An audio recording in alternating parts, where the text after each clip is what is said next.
Next up is our superintendent report and an enrollment update. Thank you very much. Mr. Stengel's going to bring up the slide deck for us. This month's presentation focuses on goal number 5. First thing that I wanted to share is the niche best school rankings. Those came in the last couple of weeks. The Mount Lebanon School District was ranked number 2 as best school districts in Allegheny County, 3 as best districts for athletes in Allegheny County, 3 districts with the best teachers in Pennsylvania, and 5 for the best school districts in Pennsylvania. Our high school ranked number 2, best public high school in the Pittsburgh area, number 3 for best public high school teachers in Pittsburgh, number 9 for best public high school teachers in Pennsylvania, and number 10 for best public high schools in Pennsylvania. In addition to this, all 7 of our Mount Lebanon elementary schools were ranked in the top 50 best public elementary schools in Pennsylvania and the top 30 in the Pittsburgh area. Our middle schools ranked in the 15 best public middle schools in Pennsylvania and the top 10 for the Pittsburgh area. And the Mount Lebanon High School was ranked the number 10 best public high school in Pennsylvania and second in the Pittsburgh area. In addition to this, just a reminder, we are in the process of our strategic plan timeline. Right now, our survey is out. I think last check, after about a week and a half, we had 700 and some responses. So please are asking our families, our students, and our staff to take that survey. It's open through November the 9th. Once we have the results from that survey, we'll analyze survey data and present findings in December. And then we'll conduct focus groups and present findings of those focus groups between January and February. We'll have planning group work sessions in the months of February through April. We'll present a draft strategic plan in May and ask for the board to vote on it in June. Okay, so this is just an enrollment data update. In the spring, during the budget forum, we gave this information as of the spring. This is our new information as it results to this school year. So the first thing that you'll see here is an overview of our enrollment data. You'll notice that we have 5 more students than last school year. Specifically, this enrollment is stable. There's 5 more students overall than last school year, but we have 18 less elementary school students, 44 middle school students, and 21 less high school students. Currently, 157 more students than we had in 2014-2015, which was our baseline data that we had from last school year. And the highest enrollment in the last 10 years was in 2019-2020, when we had about just over 5,500 total students. As of today, we are down 53 students from the highest enrollment in the last 10 years.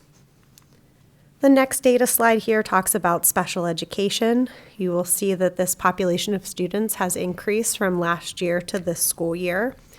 In particular, there are 21 more special education students than last school year and 1 less student in outside placement. There's been no changes in elementary school student numbers, 22 more middle school students, 1 less high school student, and there are 256 more special education students than there were in 2014-2015.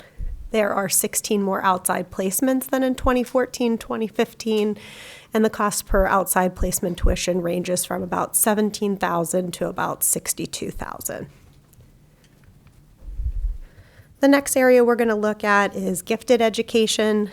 As you can see here from gifted education, there are 4 more gifted education students than last year, 31 more elementary, 5 more middle school students, and 32 less high school students.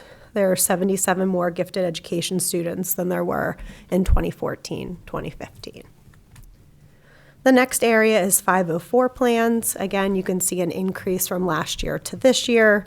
In particular, there's a decrease. There are 20 less 504 plan students than last school year, 6 more elementary, 6 less middle school, 20 less high school students. There are 238 more 504 plan students than in 2014-2015.